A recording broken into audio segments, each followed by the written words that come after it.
ছাত্ৰ-ছাত্ৰীসকল, মই তোমালোকৰ বাবে যোৰহাট জিলাৰ অনুষ্ঠিত হৈ যোৱা প্ৰথম গোট পৰীক্ষাৰ 10মান শ্ৰেণীৰ সাধাৰণ বিজ্ঞানৰ প্ৰশ্নকাকতখন লৈ আহিছোঁ। মই প্ৰশ্নকাকতখন সম্পূৰ্ণ সমাধান কৰিবলৈ চেষ্টা কৰিম। তোমালোকে ভিডিঅ'টো ভালদৰে লগৰবোৰৰ লগত শ্বেয়াৰ কৰি দিবা আৰু চেনেলটো ছাবস্ক্ৰাইব কৰি ল'বা। আজিৰ প্ৰশ্নকাকতখনৰ প্ৰথম প্ৰশ্নটো আছিলে, ইয়াত দুটা মিডিয়ামতে আছে, অসমীয়া আৰু ইংৰাজী। গতিকে দুইটা মিডিয়ামৰ ছাত্ৰ-ছাত্ৰীৰ কাৰণে সুবিধা হ'ব। যিসমূহ ইংলিছ মিডিয়ামৰ তেওঁলোকৰ কাৰণেও সুবিধা হ'ব আৰু যিসমূহ আছামিছ মিডিয়ামৰ তেওঁলোকৰ কাৰণেও সুবিধা হ'ব। আজি প্ৰথম প্ৰশ্নটো হ'ল, দাপোন এখনৰ পৰা যিমান দূৰত থিয় নোহোৱা লাগে প্ৰতিবিম্বটো সদায় কি হয়? থিয় হয়। দাপোনখন কেনেকুৱা হ'ব পাৰে? সমতল, উত্তল, অৱতল বা সমতল উত্তল দুইখনে আছে। এতিয়া কাৰেক্ট আনচাৰটো আমাৰ কোনটো হ'ব? সমতল বা উত্তল দুইখনেই হ'ব। দুইখনে কি দিয়ে আমাক? এটা থিয় প্ৰতিবিম্ব দিয়ে। ইয়াৰ পাছৰ প্ৰশ্নটো হ'ল, during day time amount of carbon dioxide is release negligible. অৰ্থাৎ দিনৰ ভাগত উদ্ভিদৰ ক্ষেত্ৰত কাৰ্বন ডাই অক্সাইড গেছ নিৰ্গত নহয়। আৰু ৰিজনটো কৈছিলে, ৰিজন কৈছিলে দিনৰ ভাগত শ্বসন প্ৰক্ৰিয়াত উৎপন্ন হোৱা কাৰ্বন ডাই অক্সাইড সালোক সংশ্লেষণত ব্যৱহাৰ কৰা হয়। মানে ইয়াত দুটাই কি হয় আমাৰ শুদ্ধ হয়, অৰ্থাৎ ইয়াৰ উক্তিটোৰ লগত কি আছে? ৰিজনটোৰ মিল আছে। গতিকে এ আৰু আৰ দুয়োটাই সত্য আৰু আৰ হৈছে এৰ শুদ্ধ ব্যাখ্যা। এই অপশ্যনটো কাৰেক্ট হ'ব। এতিয়া পাছৰ প্ৰশ্নটোলৈ আহিছোঁ আমি। আজিৰ পাছৰ প্ৰশ্নটো হ'ল, এলুমিনিয়াম মূলতঃ পৰ্যায়ৰ তালিকাৰ কোনটো পৰ্যায়ৰ বৰ্গত আছে? যিটো এলুমিনিয়ামৰ পাৰমাণৱিক সংখ্যাটো কি হয়? 13 হয়। আৰু যদিহে মই এইটো সজাবলৈ যাওঁ তেতিয়া কি হ'ব? 2.8.3 হ'ব। এতিয়া হয় ইয়াৰ হ'ল কি ইয়াৰ ইলেক্ট্ৰনৰ বিন্যাস 2.8.3। গতিকে ইয়াৰ তৃতীয় পৰ্যায় আৰু 13 নম্বৰ বৰ্গত আছে। অঞ্চলিকাই কি কৰে? যেতিয়া আমাৰ হাত কাটে বা ভৰি ক'ত দুখ পাওঁ, অঞ্চলিকাই আমাক ক'ত কৰে? হাত ভৰি কাটি দিলে তেজ গোট মাত সহায় কৰে। গতিকে অপশ্যন কাৰেক্ট কোনটো হ'ব? চিটো হ'ব। পাইৰুভেট অণুৰ ভাঙনৰ ফলত কাৰ্বন ডাই অক্সাইড, পানী আৰু শক্তি ক'ত উৎপন্ন হয়? এইটো মাইটকণ্ড্ৰিয়া। কাৰণ মাইটকণ্ড্ৰিয়া কি বুলি কোৱা হয়? কোষৰ শক্তিৰ ভাল বুলি কোৱা হয়।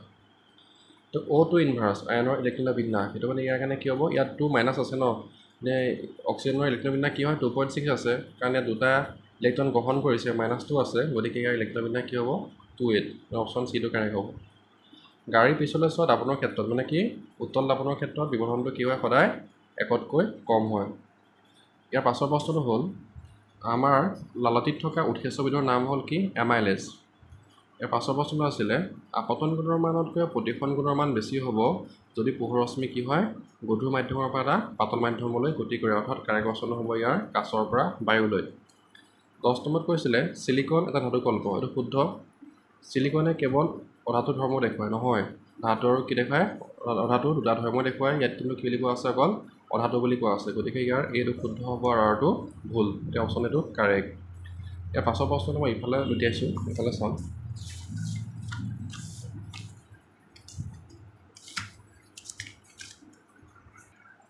ইয়াৰ পাছৰ প্ৰশ্নটো আছিলে আছিলে এখন গোলাকাৰ দাপোনৰ আৰু এখন ক্ষীণ গোলাকৃতি লেন্সৰ প্ৰত্যেকৰে প্ৰকাশ দৈৰ্ঘ্য কি আছে? -15 চেণ্টিমিটাৰ আছে। দাপোনখন আৰু লেন্সখন কি হ'ব? এতিয়া মাইনাছ কিমান আছে? 15 দিয়া আছে। মাইনাছত থাকিলে কি হয়? দুইখনেই অৱতল হ'ব। মানে অৱতল লেন্স আৰু অৱতল কি হয়? দাপোন দুইখনেই হ'ব। অপশ্যন বিটো কাৰেক্ট। তাৰপৰা এইটো আছিলে নাম্বাৰ 12টো, হীৰাময় ধৰিলে কি হয়? আমাৰ তাত লেক্টিক এচিড জমা হয়, তাৰ ফলত আমাৰ কি হয়? হীৰাময় ধৰে। ইয়াৰ পাছৰ প্ৰশ্নটো হ'ল, লেন্সৰ ক্ষমতাৰ SI একক ডায়েপ্টাৰ অৱতল লেন্সৰ ক্ষেত্ৰত ধনাত্মক আৰু উত্তল লেন্সৰ ক্ষেত্ৰত কি হয়? ঋণাত্মক। এতিয়া আমি গম পাওঁ যে লেন্সৰ ক্ষমতাৰ একক কি হয়? সদায় ডায়েপ্টাৰ। এইটো শুদ্ধ। কিন্তু অৱতল লেন্সৰ ক্ষমতা কি হয়? ঋণাত্মক হয় আৰু উত্তল লেন্সৰ কি হয়? ধনাত্মক হয়। গতিকে এইটো ভুলকৈ আছে। গতিকে এইটো সত্য আৰু আৰটো কি? শুদ্ধ নহয়। মানে এইটো কাৰেক্ট হ'ব। ক্ষাৰ ধাতুবিলাক কোনটো বৰ্গত থাকে? প্ৰথম বৰ্গত থাকে। গতিকে ইলেক্ট্ৰনৰ সংখ্যাটো কি হ'ব? ইয়াৰ যোজক কক্ষত থকা ইলেক্ট্ৰনৰ সংখ্যা হ'ব 1। অপশ্যন এইটো কাৰেক্ট। ইয়াৰ পাছৰ প্ৰশ্নটোলৈ আহিছোঁ, পৰ্যায়ৰ তালিকাত তলৰ কোনটো ধৰ্ম বৰ্গ এটাৰ ওপৰৰ পৰা তললৈ বাঢ়ি যায়? কোনটো বাঢ়ি যায়? পাৰমাণৱিক ব্যাসাৰ্ধ। অপশ্যন এইটো কাৰেক্ট। ইয়াৰ পাছৰ প্ৰশ্নটো আহিছোঁ, নেফ্ৰন ক'ত থাকে? নেফ্ৰন হ'ল ৰেষ্টল তন্ত্ৰ এটা ন। ইয়াত মূলৰ কি দিয়া আছে? PQ আৰু S দিয়া আছে। তাৰ পাৰমাণৱিক সংখ্যা দিয়া আছে ক্ৰমে 2, 4, 7, 10 আৰু 20। যদিহে মই এতিয়া সজাই চাবলৈ হয় তেতিয়াহ'লে 2 বুলি ক'লে ইয়াত ইলেক্ট্ৰনৰ বিন্যাস 2 হ'ব পিৰ কাৰণে। তাৰপৰা ইয়াত কিউ কৈছিলে কিমান? 4, গতিকে 2.2 আৰু এইটো হ'ল কিমান? 2.5 মানে 7 নম্বৰত আছিলে। 10 নম্বৰটো কি হ'ব? 2.8 আৰু 20 থাকিলে কি হ'ব? 2.8.8.2। গতিকে যদি মই ইয়াত চাওঁ PQ আৰু Tত কি আছে? প্ৰত্যেকৰে যোজক কক্ষত দুটাকৈ ইলেক্ট্ৰন আছে। গতিকে কাৰেক্ট অপশ্যন হ'ব ডিটো। 19 কৈছিলে the focal length of a plane mirror is two answer B correct. এই পাছৰ প্ৰশ্নটো হ'ল বেছিভাগ কক্ষীয় প্ৰক্ৰিয়াৰ কক্ষীয় মুদ্ৰা হৈছে এইটো ATP। তলৰ কোনখন দাপোনে থিয় আৰু সংকুচিত প্ৰতিবিম্ব গঠন কৰে? উত্তৰটো হ'ব উত্তল দাপোন। এইকেইটা আছিলে MCQ। বাকীখিনি মই কুৱেশ্যন দেখুৱাই দিছোঁ। মই পাছৰ ভিডিঅ'ত যদি তোমালোকে ভাল পালা মোক ক'বা যে পাছৰ ভিডিঅ'টো পাৰ্টটো মই চলিউশ্যন দিব লাগে নালাগে। মই গোটেই প্ৰশ্নখিনিকে ফাৰ্ষ্টে মই দেখুৱাই দিছোঁ। 20 নম্বৰ প্ৰশ্নটো আছিলে মেণ্ডেলিভৰ পৰ্যায়বৃত্ত তালিকাৰ যিকোনো দুটা আখৰা লিখিব লাগে। এখন অৱতল দাপনৰ প্ৰকাশ দৈৰ্ঘ্যৰ দুগুণ দূৰত্বত এটা লক্ষ্যবস্তু ৰাখিলে প্ৰতিবিম্ব গঠনৰ ৰশ্মিচিত্ৰ আঁকিব লাগে। শোষণ হ'ব পৰাকৈ ক্ষুদান্তত খাদ্য কেনেকৈ পাচন হয়? A, B আৰু C তিনিটা মূলৰ পাৰমাণৱিক ভৰ দিয়া আছে 40.1, 87.6 আৰু 137.3। আমাক ইয়াত কি লাগে? ডবাইনা টায়াৰত গঠন কৰে নকৰে আমি তাৰ যুক্তিসমূহটো দেখুৱাই উত্তৰ দিব লাগে। পক্ষী আৰু স্তন্যপায়ী পানীৰ বিশুদ্ধ আৰু অশুদ্ধ তেজ কিয় পৃথক কৰি ৰখাৰ প্ৰয়োজন?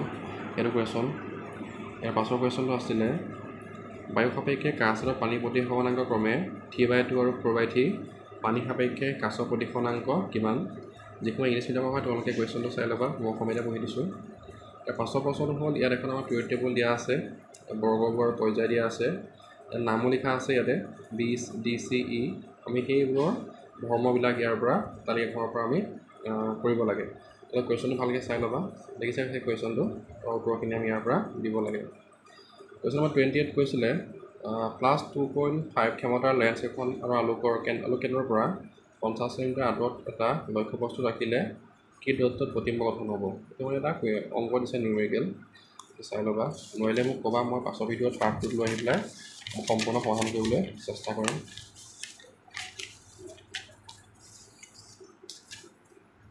মই এটা দিছিলে তাৰ দি পেলাই দিছে 25 চেণ্টিমিটাৰ ভাঁজ ব্যাসাৰ্ধযুক্ত দাপোন এখনৰ সন্মুখত 50 চেণ্টিমিটাৰ দূৰত্বত বস্তু এটা ৰাখিলে বস্তুটোৰ প্ৰতিবিম্ব দাপোনখনৰ পৰা কিমান দূৰত্বত গঠিত হ'ব?